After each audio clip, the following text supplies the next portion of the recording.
இந்த ஒரு முருகன் கோயிலுக்கு போனா யார் வேணாலும் எந்த கஷ்டம் வேணாலும் தீந்துரும் அப்படின்னா எந்த முருகன் கோயில் சார்? 27 நட்சத்திரக்காரர்களுக்கு ஒரு கோயில் இருக்கு. வேற எங்கேயும் போக வேண்டாம், இந்த ஒரு கோயிலுக்கு போனா போறோம். இது நட்சத்திர தோஷம் என்ன வேணா உங்களுக்கு இருக்கட்டும், சரியாயிடும். அப்படி ஏதாவது இருக்கா அப்படிங்கிற கேள்வி நமக்கு இருக்கும். அது எங்க இருக்கு? அதான் நம்ம தமிழ்நாட்டுல இருக்குங்க. அப்படியா சார்? அந்த இடத்துக்கு பேரு நட்சத்திர குன்று.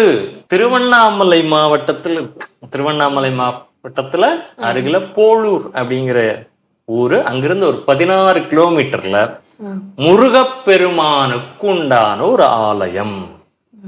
இங்க முருகன் சுயம்பு முருகன், எங்கும் இல்லாதபடி சிவலிங்க ரூபமாக நீங்க ஒரு முருகனை பார்க்கணும்னா இங்க பார்க்கலாம். சுமார் 1200 ஆண்டுகள் பழமை வாய்ந்த ஒரு கோவில். வில்வாரணி அப்படின்னு அந்த ஊருக்கு பேர்.